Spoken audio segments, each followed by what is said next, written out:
Contagem regressiva. 9, 8, 7, 6, 5, 4, 3, 2, 1. A partir de agora, você confere aqui na Rádio Aldeia FM mais um programa líder com a marca que toca ao seu coração.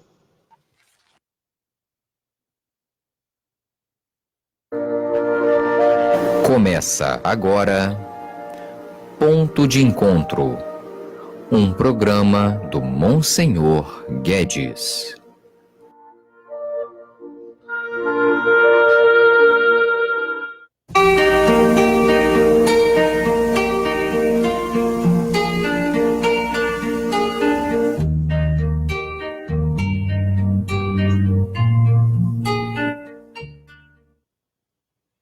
Ponto de Encontro com Monsenhor Guedes. Bom dia a você que já nos sintoniza. Bom dia a você que está atento. Bom dia a você que neste novo dia acredita que a grande novidade de hoje é exatamente você. Você é a novidade desse dia. Com Deus, com o irmão, proporcionando e caminhando em direção da escrita de uma história que ainda não foi escrita e poderá ser hoje, porque você existe. Somos os senhores da história. Evidentemente que o Senhor absoluto é Deus, mas Ele nos confiou esta missão. Bom dia, Padre André. Padre André está fazendo doutorado na PUC, está aqui hospedado conosco da nossa cidade, com o seminarista de teologia, Caio, que muito nos alegrou nesses dias. Boa caminhada, Padre André, viu? E que Deus o acompanhe. A Igreja, Corpo Místico de Cristo, é o estudo que nós estamos fazendo. Creio na Igreja, una Santa, Católica, Apostólica, Romana.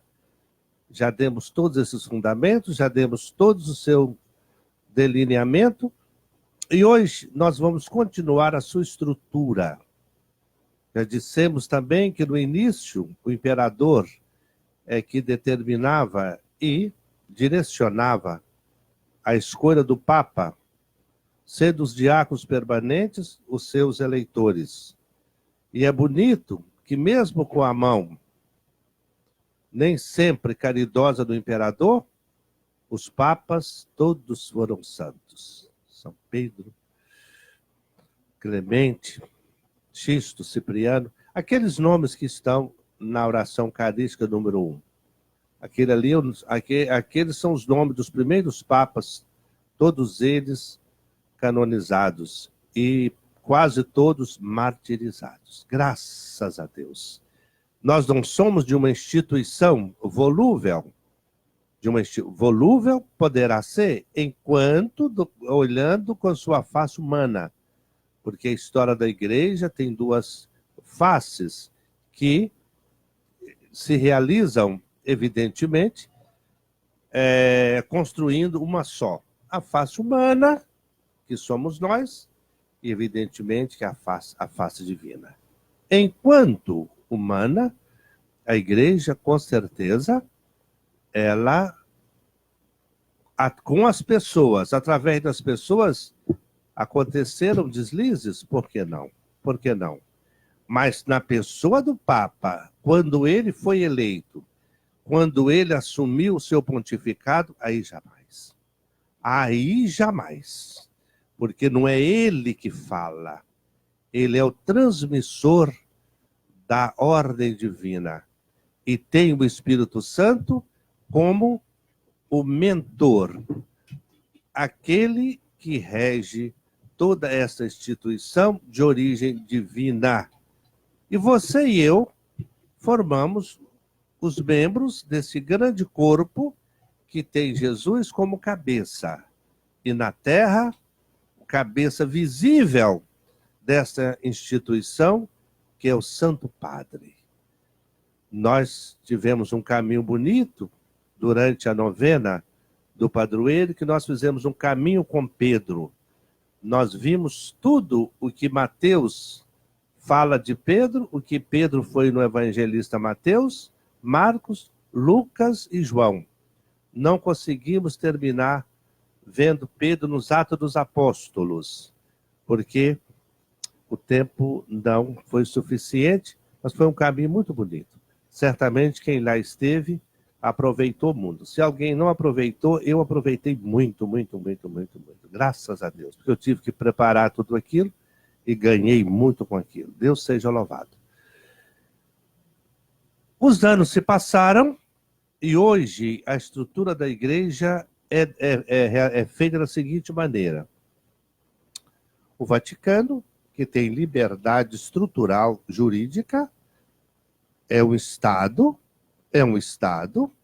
que tem relações diplomáticas com quase todos os países do mundo, exceto aqueles que não aceitam, porque tem uma outra visão, não tem absolutamente nenhuma abertura para o bonum, ou seja, para o bem, que é Deus. Nesse sentido, então não há essa relação diplomática.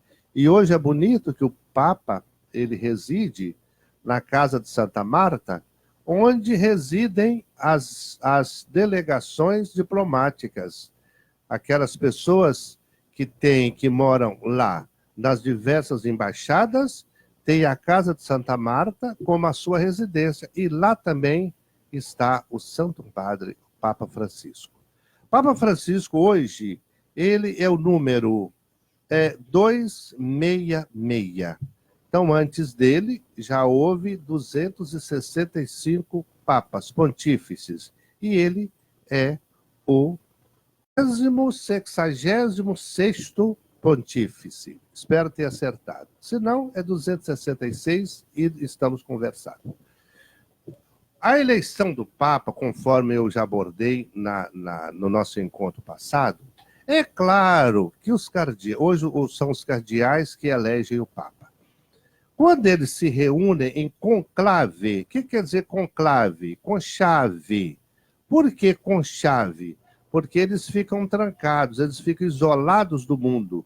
Daí que vem a palavra conclave, conchave, trancados, né? Trancafiados na sala, já há muitos anos, chamada de a Sala Sistina, em homenagem ao Papa Sisto, e ali eles ficam até eleger o Papa. Às vezes a eleição se dá mais depressa, outras demoram muito, e já houve caso que tiveram que interromper, porque os cardeais já não aguentavam mais. Hoje não acontece absolutamente isso, porque os cardeais se conhecem. Para você ter ideia, os eleitores hoje são por volta de 116 cardeais. Olha, é um número relativamente muito pequeno.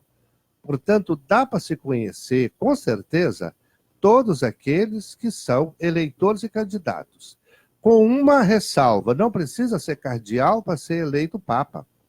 Não, absolutamente. Pode ser um bispo, poderia ser um presbítero, poderia ser até um leigo.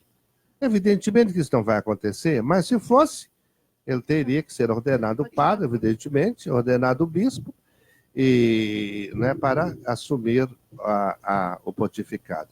Mas ali estão, com certeza, ou ali está, com certeza, o futuro Papa, no meio daqueles cardeais. E esses cardeais, eles têm várias oportunidades de se encontrarem, porque tem os chamados consistório, quando o Papa escolhe novos cardeais, esses cardeais vão lá em Roma para assistir e para, enfim, participar desse encontro com o Papa. Tem os sínodos, tem também, enfim, vários encontros, tem as visitas da Ad Limina. A Ad Limina é uma visita que é feita de 5 em 5 anos. Cada bispo tem um encontro com o Papa, no mínimo, de 5 em 5 anos, quando ele presta conta de todos os trabalhos na arquidiocese. Ad limina, limina porque é túmulo, é a visita ao túmulo dos apóstolos, e de maneira particularíssima, o túmulo de São Pedro. Durante a visita, eles fazem essa visita lá ao túmulo dos apóstolos, entre eles os papas, que são os legítimos sucessores dos apóstolos, tendo como o chefe supremo dos papas, São Pedro. Uma curiosidade, da história da igreja nunca foi eleito mais ninguém com o nome de Pedro. Pedro foi o primeiro papa com o nome de Pedro, Pedro foi o primeiro papa e foi também o único com o nome de Pedro. O nome que mais teve papa na história foi João. Foram 23. E em segundo lugar, né, Bento, e em terceiro lugar parece que Pio. Mas Pedro nunca teve outro papa com esse nome. Apenas curiosidade. Ora, esses cardeais, quando o papa morre ou renuncia, na história da igreja nós tivemos duas renúncias. Uma que nós conhecemos, que foi de Bento XVI, né, que renunciou ao pontificado. E graças a Deus está vivo ainda, né, morando lá perto do Vaticano, ali nas residências que ficam no Jardim Vaticano. Mas normalmente todos eles morreram por idade, ou vários deles morreram assassinados, né? Morreram assassinados. Os últimos papas que nós tivemos foi Pio XII, João XXIII, Paulo VI, João Paulo I, que teve um pontificado apenas de 33 dias, João Paulo II, Bento XVI e agora o Papa Francisco, que é o número 266. Ora, os cardeais, ao se reunirem ali para eleger o novo Papa, antes de começar o conclave, existem as reuniões, chamadas reuniões das congregações. Os cardeais todos se reúnem e ali eles passam em revista a igreja como está, passando. Certamente você que está me ouvindo, quando o Papa Francisco ia ser eleito, nós passávamos por uma situação muito complicada, que era aquela situação do Banco do Vaticano, que o Papa Francisco, em menos de 6 meses, ele solucionou. E fez uma declaração corajosa. A igreja não vive por causa do Banco do Vaticano. Se precisar, a gente acaba com esse banco. Mas ele nomeou uma equipe de grande potencialidade e acabou a problemática do Banco do Vaticano. Só que a imprensa silenciou, porque a imprensa só gosta daquilo que fede, daquilo que cheira mal. Então, isso aí é notícia, evidentemente. Se a coisa resolveu, se a coisa está bem, a imprensa silencia. A imprensa nunca noticia quantas crianças nasceram no estado do Rio, mas noticia quantas crianças morreram no estado do Rio. Paciência, né? A cultura da morte é certamente estampada nos meios de comunicação, dá mais ibope, não é isso? Pois é. É pena que o Banco do Vaticano, que era o sofrimento da igreja, a situação foi resolvida e então o Papa Francisco, com a sua coragem, com a sua capacidade, um homem iluminado pelo Espírito Santo, João XXIII, quando ele convocou o concílio, ele teria perdido o sono meu Deus, como é que eu fiz isso? Por que eu fiz isso? Aí, de repente, ele perguntou, escuta aqui, João, a igreja é sua? Não. Você é o dono da igreja? Não. Então, João, durma. Ele disse que nunca teve uma noite tão tranquila como aquela. Grande abraço ao Ronaldo Melo, que está nos acompanhando. Sua bênção, Deus te abençoe sempre. Depois tem o Ronald Crelier. Bom dia, sua bênção. O Ronald é o nosso chefe da pastoral de evento. Oh, meu Deus, que beleza, que beleza. Elisa Rocha, Mara Oniara Souza, Jô Dark, Marco Aurélio Nascimento, Alexandre Silva. Alexandre Silva diz, bom dia, Monsenhor Guedes. Bom dia, Ana. Então, muito obrigado de vocês estarem nos acompanhando. Então, João 23 teria dito, mas a igreja não é minha. Eu não sou dono da igreja. Durma, João. E ele teria dormido muitíssimo bem. Muitíssimo bem.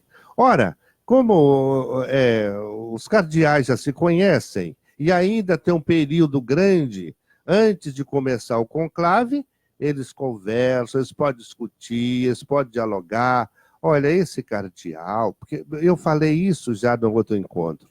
Deus é o dono, mas ele quer se servir de nós. Deus quis se servir do homem para escrever até a própria palavra dele, que é a Bíblia. Portanto, ainda hoje e sempre, Deus escreve a história, mas utilizando as nossas mãos. Faremos agora uma parada, um espaço, e depois continuaremos contando com a sua audiência, contando com a sua escuta.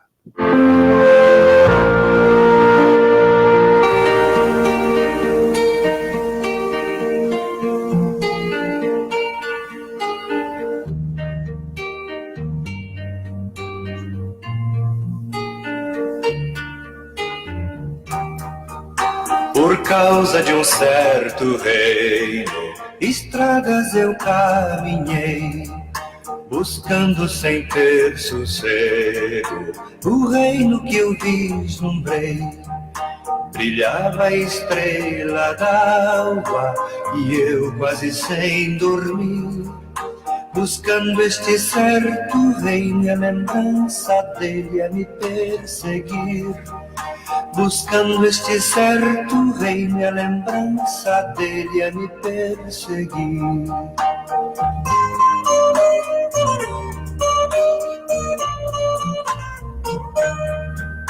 Por causa daquele reino, 1000 vezes eu me enganei, tomando o caminho errado, e errando quando acertei. Chegava ao cair da tarde e eu quase sem dormir, buscando este certo reino, a lembrança dele a me perseguir. Buscando este certo reino, a lembrança dele a me perseguir.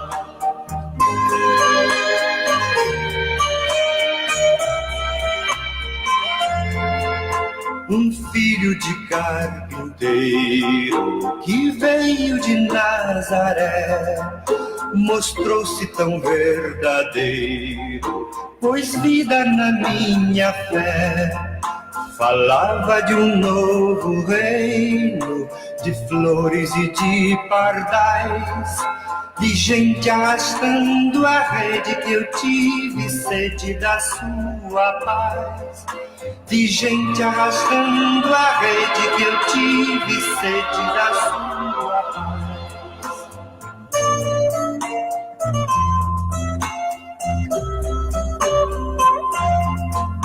O filho de carpinteiro falava de um mundo irmão, de um pai que era companheiro, de amor e libertação.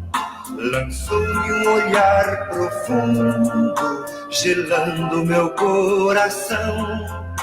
Depois me falou do mundo e me deu o selo da vocação. Depois me falou do mundo e me deu o selo da vocação.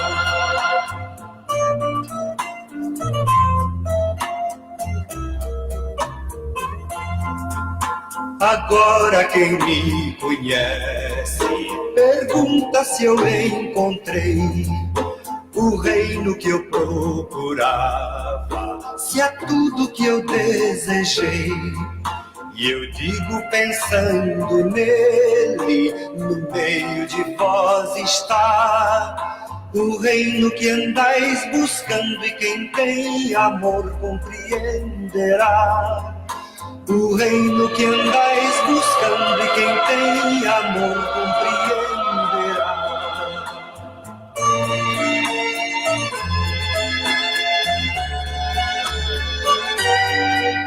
Jesus me ensinou de novo as coisas que eu aprendi, por isso eu amei meu povo, e o livro da vida eu li. E em cada menina, moça, em cada moço e rapaz,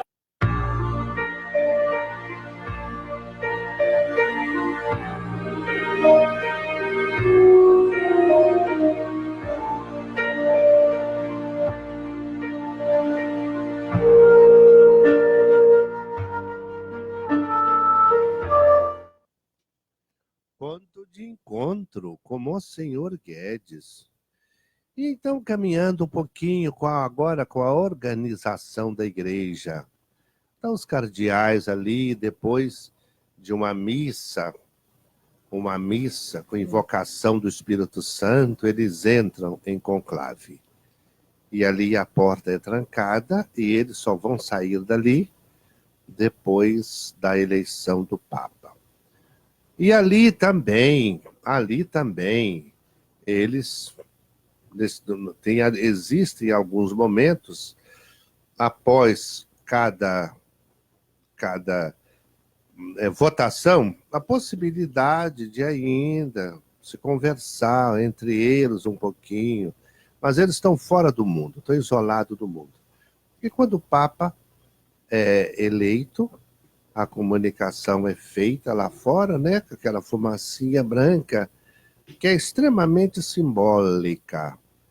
Primeiro, que fica mais visível, fica mais comunicativa. E aí temos o novo Papa. O mundo inteiro está voltado para aquela janelinha onde aparecerá o Papa. Habemos Papam, temos Papa. O Papa foi eleito, o doce Cristo na terra, em cuja pessoa se congrega e se realiza a unidade da igreja. Por Cristo, com Cristo e em Cristo. E aí a gente pode plagiar com Pedro, sobre Pedro e como Pedro. E ali está a certeza de que o barco tem um comandante cuja sabedoria, cuja força, cuja luz não é dele, é da terceira pessoa da Santíssima Trindade.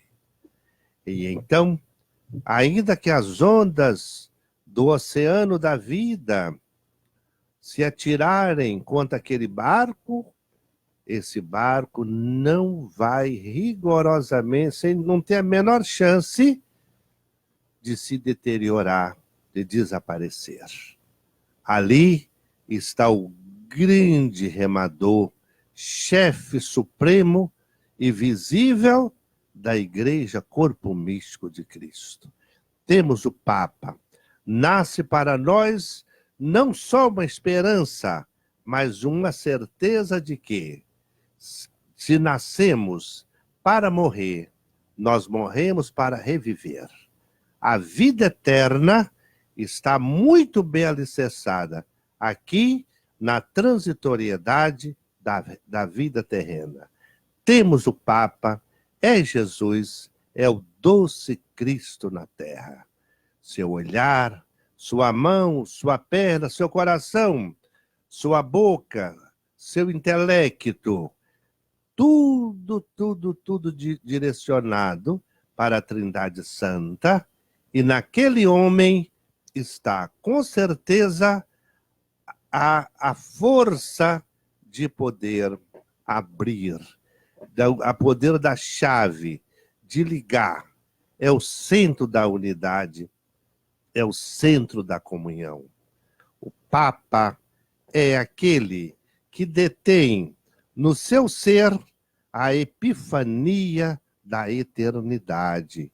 Ele manifesta na terra a soberania do céu, e com ele, ali remando esse grande barco, eu estou indo na direção certa. Os ventos chegam, os relâmpagos também, a tempestade parece muito forte, mas com certeza o barco não vai desaparecer, mas ele vai saindo e cortando as ondas em direção ao infinito. Estou no transitório, mas caminhando para o infinito. Vivo sim, mas não sou eu que vivo, é Cristo que vive em mim. E o Papa nos estende os braços e, como Cristo, nos convida a estendermos também os nossos braços em direção aos nossos irmãos. Somos um corpo, somos um todo. E nós dizíamos em encontros passados, jamais a mão atinge o rosto do próprio corpo, ou o pé atinge a perna do próprio corpo. Não vai atingir lugar nenhum, mas ninguém se bate em si mesmo. Então, ele está translocado, ele está fora de juízo. Assim também, se eu bato em você, se você bate em mim, se nós fazemos um ao outro sofrer, é como se um membro do corpo estivesse fazendo o outro membro sofrer. Não existe isso. É a teologia do corpo, é a comunicação incrivelmente feliz do apóstolo São Paulo. Temos o Papa, o Cristo continua vivo e atuante na missão do Papa. Papa Francisco, com tanto pouco tempo que está lá no local onde Pedro viveu e morreu, quanta coisa esse homem fez. Basta para citar quando ele fez aquele documento sobre ecologia, Laudato Si, alguém comentou quantos encontros dos maiores chefes de todo mundo aconteceram, inclusive aqui no Rio de Janeiro, para tratar do clima, para tratar de toda essa página triste. Nós estamos nos matando a natureza. Nós estamos matando a natureza e, portanto, nos impedindo de respirar, de beber a água que esse planeta produz. Nós estamos fazendo tudo isso. E esse homem sozinho, escrevendo um documento, com poucas páginas, ele mexe com todo o planeta, com todo mundo. Esse é o Papa Francisco. Esse é o homem que chega e nos convida a abrir as portas. É muito mais pertinente construir pontes do que edificar muros. Caiam os muros e que as pontes apareçam, as portas se abrem nesse século tão dominado pelo egoísmo, pelo relativismo, pela vaidade, pela mentira, pelos fake news.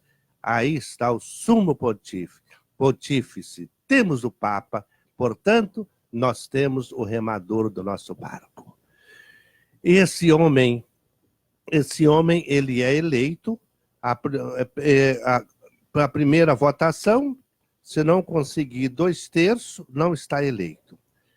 Aí acontece a segunda rodada de votação.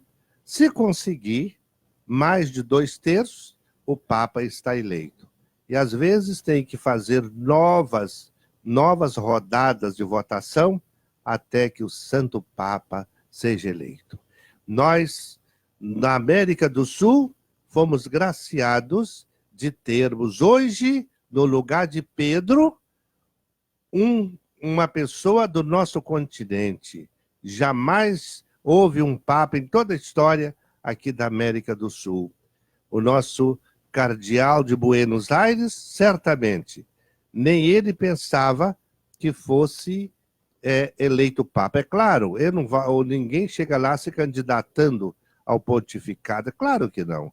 O Espírito Santo é que escolhe através dos seus eleitores. E assim, meu irmão, minha irmã, nós temos o Papa. E o Papa, evidentemente, não pode estar em todas as partes do mundo. E aí existem as dioceses e as arquidioceses. E em cada uma delas existe um bispo ou um arcebispo. Qual a diferença? A diferença de governo é nenhuma, mas é só para uma questão de logística e de organização. Por exemplo, nós somos uma arquidiocese. Por que nós somos uma arquidiocese? Niterói é a antiga capital do estado. Normalmente, todas as capitais, elas têm um arcebispo. E a este arcebispo, existem outros bispos que fazem com ele o governo de uma província. Por exemplo, estão unidos a Niterói a Diocese de Friburgo, a Diocese de Campos, a Diocese de Petrópolis. Então, isso aí que formam a província de Niterói. E quando um comunicado, por exemplo, vem do Vaticano, comunica ao chamado metropolita e ele comunica os bispos que pertencem à província. É só por uma questão assim de dinamismo, de organização. Nunca o arcebispo ele está acima em poder do que qualquer outro bispo da sua diocese, que ali ele tem toda mesmo a capacidade de gerir, governar, santificar e colocar fundamentos da organização da própria diocese. A Maísa da Hora, bom dia, Monsenhor Guedes, sua bênção, abençoe, Maísa. Rosemary Lima, Raquel Almeida, Luzílvia Monteiro, Vinícius Ferreira, Juliana Leonardo, Alessandro Braga de Carvalho e Nadir. Grande abraço, viu? Bom dia. Que Deus abençoe a todos. E os bispos, por sua vez, não podem estar em toda a diocese, em toda a arquidiocese. Aí são nomeados os párocos. Não se esqueçam que nós, aqui no Brasil, temos dioceses com 80 e tantos mil quilômetros quadrados, como é o caso, por exemplo, de Porto Velho, e outras. Niterói, territorialmente falando, é uma das menores que existem. Nós temos apenas 4.800 quilômetros quadrados. Embora, populacionalmente falando, nós temos mais gente do que em outros lugares. E aí os bispos nomeiam os párocos, que supõem que seja uma pessoa que tenha condição de fazer na paróquia uma estruturação e um direcionamento, é claro, com seus erros, com seus defeitos, com seus limites, unido ao bispo, unido ao clero, unido ao presbitério e, consequentemente, unido ao Papa. É uma organização muito bem feita, uma organização muito, muito, muito selecionada e que, com certeza, se tudo não dá certo, não é por culpa absolutamente do Papa, muito menos que Deus escolheu mal. Nós que, de repente, não andamos muito bem. Fazemos agora uma nova parada e depois retornaremos com esse assunto. Ponto de encontro com a estrutura da igreja e hoje com a sua organização.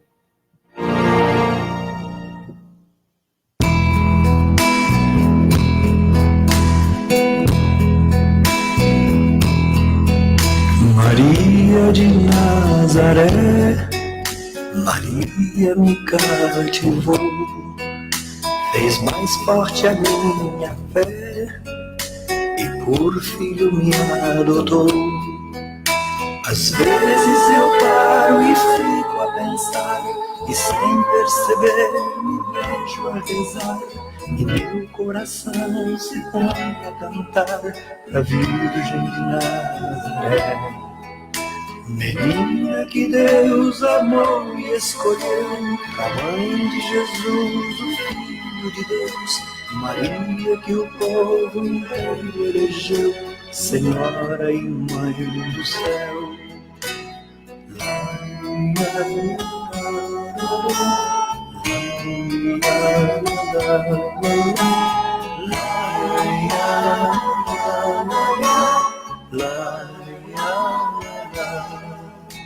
Maria que eu quero bem, Maria do puro amor, igual a você ninguém, Mãe pura do meu Senhor. Em cada mulher que a terra criou, um traço de Deus Maria deixou, um sonho de mãe Maria plantou, pro mundo encontrar a paz. Maria que fez o Cristo falar, Maria que fez Jesus caminhar, Maria que só viveu pra seu Deus, Maria do povo meu.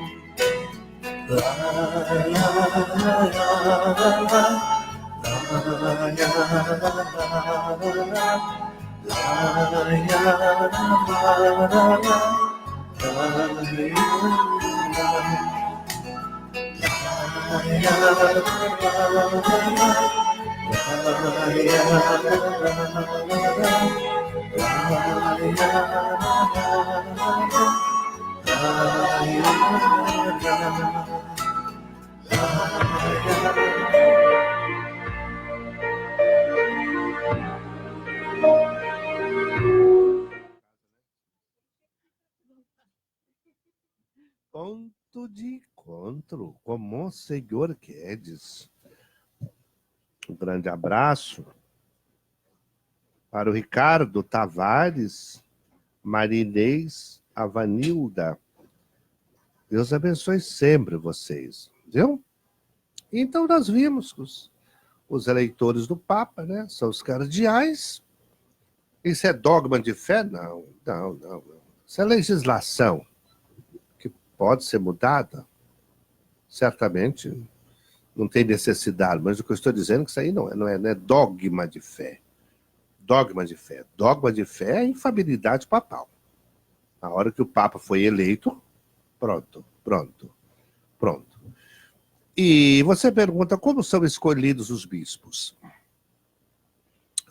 A exemplo da escolha do Papa, da eleição do Papa, numa diocese, a gente já vai vendo logo que determinado presbítero, ele se desponta de maneira bonita, não só na ciência, mas como também na espiritualidade, como também na sua ação pastoral, porque tem que ser a conjugação de tudo.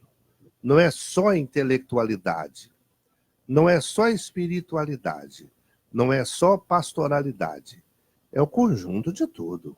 E evidentemente que alguns presbíteros, eles se despontam logo.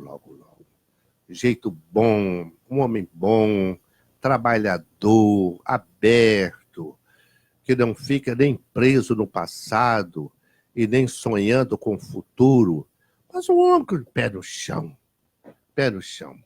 Ele assume com certeza o hoje da igreja, vibra com sua igreja, chora com sua igreja, mas não jogando fora a sua cruz, indo adiante. Então, a gente vê isso, é tão fácil de ver. Depois, um homem que tem a capacidade de coordenar, um homem que não fica se detendo a pequenas coisas, a picuinhas, a grupinhos, fazer do ouvido o canal único por onde passo e ele acredita em toda a bobajada, todas... Não. Um homem seguro. Seguro. Né? Se alguém vem com conversa, com, enfim, em verdades, ou até verdades, tudo bem. Então, a pessoa que for atingida, vamos chamá-la aqui, vamos fazer, jogar na cara, vamos ver. Talvez a gente dá muita atenção aqui no maldito do disseram. O disseram é perverso. O disseram é perverso, sabe? Disseram. Quando você vai buscar a fonte, você não vai encontrar nunca, mesmo porque não tem fonte, né? O galo cantou roucamente por algum lugar, alguém ouviu e vai espalhando aquilo. Né? Então, às vezes, isto pode atingir também determinados, né, ordenados, determinados presbíteros. Mas aí você vê que o homem é firme, o homem é bom, o homem é sensato, o homem é obediente, não vive brigando com o bispo, não vive, enfim, com ostentação, com riquezas, vestindo o que é de melhor, usando os melhores carros, viajando por os países, enfim, se quiser fazer, isso aí, ninguém tá indo para o inferno por causa disso. Mas você percebe que o homem, ele é uma pessoa que se desponta como alguém que já pode ser um possível candidato ao episcopado. O nome dessa criatura, com certeza, é apresentado à Nunciatura Apostólica. Não se esqueça que o Papa tem o seu representante no Brasil. Não se esqueça que o Brasil tem relações diplomáticas com o Vaticano. Haja visto que o Brasil é chamado de país católico, né? Os maiores países católicos, evidentemente, que o nosso catolicismo aqui é um pouco muito misturado demais. Mas isso é outro caso, é outro problema. E aí, esse nome é apresentado por um bispo ou por bispos. A igreja sempre gostaria que o nome fosse de consenso. Aqui do Estado do Rio, que fosse apresentado pelos bispos do Estado do Rio, chamado Regional Leste 1. Seria muito melhor, seria muito mais fácil, porque se esse nome já chega lá na Nunciatura, com o peso da assinatura de tantos bispos, aí fica mais fácil. Mas a esse nome são somados mais 3, é lista tríplice. Lista tríplice. E aí, quando esses nomes são de consenso, a Nunciatura Apostólica envia cartas fazendo consultas. Quem recebe essas cartas? Normalmente quem está mais unido lá no governo do bispo. O chamado Conselho Presbiteral, por exemplo, também aqui em Niterói, os vigários episcopais também poderiam ser consultados, porque eles estão aí junto do governo. E como também é um grupo muito forte, mesmo quando o bispo morre ou sai, esse grupo não deixa de existir, que é o Colégio dos Consultores. Esse é o organismo mais forte de uma diocese. Quando o bispo morre, eles se reúnem e elegem o administrador diocesano, ou arquidiocesano. E isto se o Papa não fizer o seguinte: nomeia um bispo vizinho para fazer esse papel até a nomeação de outro bispo. Por exemplo, o arcebispo da Aparecida hoje, ele também é administrador da Diocese de Limeira, lá em São Paulo, até que o Papa nomeia o bispo de Lorena. Até 2 semanas atrás, o arcebispo de Diamantina era também o administrador da Diocese de Guanhães, aquela diocese que fica lá perto do governador Valadares, entre o governador Valadares e Diamantina. e até nomear o novo bispo. Mas normalmente é feito assim, o colégio dos consultores se reúne e nomeia e elege o administrador diocesano, que fica ali até o Papa nomear o novo bispo. Bom, feita essa consulta, também consulta se faz a quem quiser. Um grande leigo, uma grande leiga, por que não pode ser consultado também? Deveria ser. Mas não sou eu que vou dizer o que deve ser feito. Absolutamente. Eu estou dizendo a probabilidade. Normalmente, gente do Colégio dos Consultores, gente do Conselho Presbiteral, vigários episcopais, que podem ser consultados. Agora, quem recebe esta consulta, essa carta, lá da nunciatura, é obrigado, entre aspas, enviar novos nomes que podem ser consultados também. E então, às vezes, alguém recebe uma carta consultando a respeito da possibilidade de ser nomeado aquele padre para o episcopado, e ele não pertence a organismo nenhum, mas ele é uma pessoa que certamente tem algum respaldo de credibilidade, e a nunciatura achou por bem fazer isso. Evidentemente que ninguém é escolhido bispo se as cartas não forem positivas. Se houver qualquer coisa, se houver qualquer acusação, se houver qualquer observação negativa, normalmente a nunciatura não vai adiante na consulta. E aí, infelizmente, entra muita injustiça. Alguém que dá informação usando a maldição do verbo disseram. Disseram que ele fez isto e joga isso para a nunciatura. Está queimado. Ele certamente não será escolhido. Porque não é de bom tom a nunciatura averiguar se o que falou é verdade ou não. Porque tudo isso é muito sigiloso. A gente não pode, de jeito nenhum, falar com ninguém. Aquela consulta que eu recebi, aquela carta que eu recebi da nunciatura, eu sou obrigado a mandá-la de volta. Eu respondo e mando de volta a carta que eu recebi. Para que possa guardar esse sigilo, esse silêncio, e a coisa não se vulgarizar. Embora, infelizmente, isso nem sempre é muito cumprido. Não há assim uma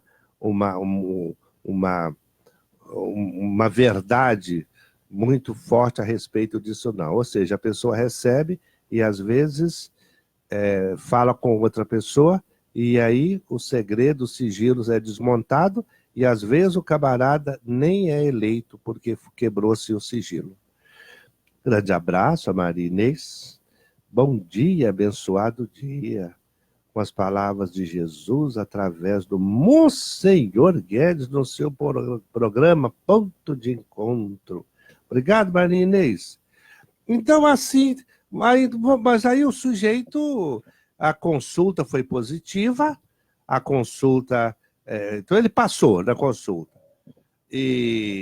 Mas mesmo assim, ainda pode não ser nomeado, porque aguarda mais um pouco.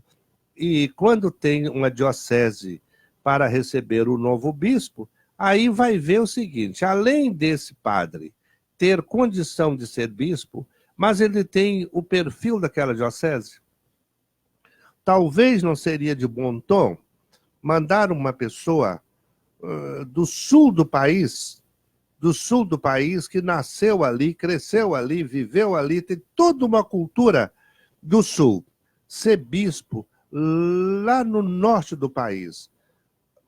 Pode fazer isso? Pode. Mas talvez não seria de bom tom. Se a pessoa, de repente, vai para lá, vai até estranhar o clima, cultura, vai estranhar comida, vai estranhar, e acaba a gente, em vez de ter um pastor em nosso meio, nós vamos ter um doente. Então tem que ver tudo isso, tem que examinar tudo isso, tem que, enfim, observar tudo isso. Agora, esses 3 nomes são enviados para a Sagrada Congregação dos Bispos. Cada congregação em Roma, que equivale a um ministério, então equivale a um ministério. Então o ministro, ou seja, o cardeal, presidente desta congregação, que equivale a um ministério, leva o Papa. Olha, no Brasil, nós temos a diocese tal que precisa receber, né, o novo bispo. Já faz muito tempo de vacância e tal, porque o Papa não vai saber de todos esses pormenores do planeta. Não se esqueça que o Papa não é Papa do Brasil, ele é o Papa do mundo. Então é muita coisa. E o Papa certamente faz alguma pergunta. Qual é o mais antigo de ordenação? Qual é a pessoa que tem mais capacidade para esta diocese que está vacante? Santo Padre, eles todos, eles têm a mesma qualidade ou qualidades idênticas. Então, qual é o mais velho? Esse aqui, o primeiro. Então, eu não estou dizendo que seja feito assim, mas o que eu estou dizendo é que a lista tem que ser tríplice. E aí o Papa pede para nomear aquele padre para o bispo, para ser bispo de determinada diocese. Que às vezes ele não é o bispo titular, o bispo que vai governar a diocese. Ele é nomeado bispo auxiliar, ele vai ajudar no governo. É o caso nosso aqui de Niterói. Dom Luiz Antônio não é o bispo de Niterói. O Niterói é Zé Francisco. E Luiz Antônio auxilia Dom Zé Francisco, no governo da Arquidiocese de Niterói. Então, pode haver inconsequência, pode haver erro? Pode. Por que não? Por que não? Por que não? Mas, com certeza, a possibilidade de erro é mínima. É mínima. Não o erro por causa da pessoa. Nunca por causa da igreja e do Papa, porque o que o Papa faz goza de infalibilidade, não é isso? Então, é mais ou menos essa estrutura, como também a nomeação do pároco, nomear o pároco para a paróquia tal, tem essa conversação. O bispo conversa com o conselho presbiteral, ou devia conversar. Estou dizendo que conversa, mas devia conversar. Escutar, mesmo porque o conselho presbiteral é o senado do bispo, né? Que espero que seja diferente de determinados senados que existem por aí, né? E então, ali, olha, esse padre aqui tem o perfil dessa paróquia. Por exemplo, São Pedro da Aldeia, vou mandar para quem? Olha, talvez o Monsenhor Guedes, porque ele é o diretor da escola diaconal ali em Araruama, ele pode contemplar as duas realidades. Não que eu fosse o padre, o cara para São Pedro da Aldeia, mas devido já a uma função muito importante que eu tenho na Arquidiocese, que é de formar os diáconos permanentes, e aqui está mais perto de Araruama do que Niterói, certamente o meu nome caiu na lista, não é? E eu agradeci demais, fiquei felicíssimo. E aqui agora estou aqui, nesta página lindíssima do país, do planeta, que se chama São Pedro da Aldeia. Mas o nosso tempo acabou. O nosso tempo chegou ao fim. A todos que nos acompanharam, um grande abraço.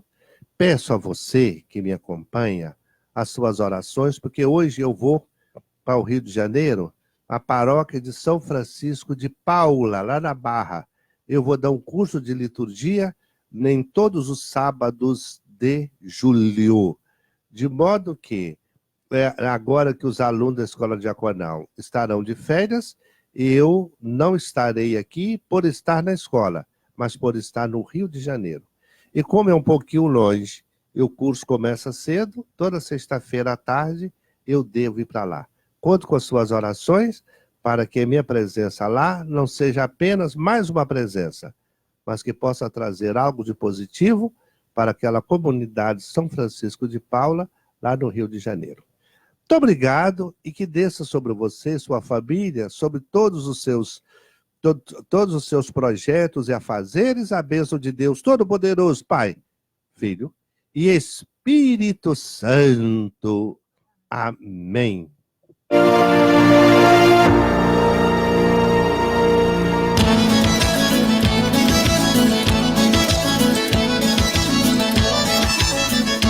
Eu te peço desta água que